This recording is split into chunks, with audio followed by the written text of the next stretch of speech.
प्रेमानंद महाराज जी के प्रवचनों को सुनने पर यह स्पष्ट होता है कि वे गृहस्थ जीवन यानी शादीशुदा जीवन के विरुद्ध नहीं हैं, बल्कि वे इसे एक धार्मिक और जिम्मेदार जीवन का अभिन्न हिस्सा मानते हैं, बशर्ते वह धर्म और मर्यादा के अनुसार जिया जाए।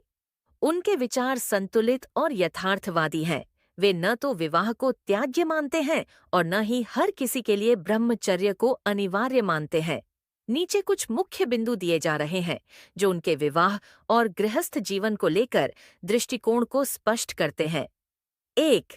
गृहस्थ धर्म की महिमा। महाराज जी कहते हैं कि राम और कृष्ण जैसे भगवान भी गृहस्थ जीवन में उतरे थे, इसलिए विवाह को अधार्मिक मानना उचित नहीं है। यदि पति पत्नी धर्मपूर्वक, प्रेमपूर्वक और त्याग के साथ जीवन जीते हैं तो वही गृहस्थ जीवन एक तप बन जाता है। 2.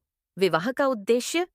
प्रेमानंद जी के अनुसार विवाह का उद्देश्य सिर्फ भोग नहीं है, बल्कि यह एक दूसरे के आत्मिक विकास का माध्यम होना चाहिए।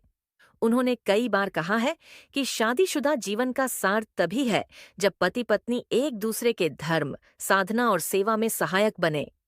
3. संयम और मर्यादा की आवश्यकता। वे विवाह में संयम, सदाचार और मर्यादा को बहुत जरूरी मानते हैं। आधुनिक समाज में विवाह को केवल शारीरिक या भौतिक सुख तक सीमित कर देने की प्रवृत्ति पर वे चिंतित भी रहते हैं। 4.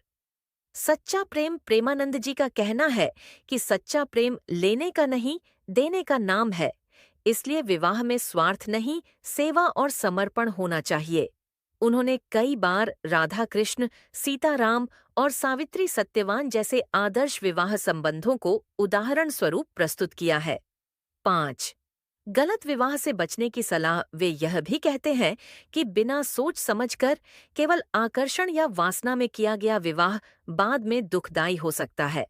इसलिए उन्होंने युवाओं को धैर्य, विवेक और माता-पिता के मार्गदर्शन से सही जीवन साथी चुनने की सलाह दी है। निष्कर्ष। प्रेमानंद महाराज जी विवाह या शादीशुदा जीवन के विरुद्ध नहीं हैं। वे उसे एक पुण्य और धर्मपूर्ण जीवन मानते हैं, बशर्ते वह ईमानदारी, संयम, सेवा और भक्ति पर आधारित हो। वे कहते हैं कि गृहस्थ भी भगवान का भक्त हो सकता है, बस उसके जीवन में मर्यादा और उद्देश्य होना चाहिए।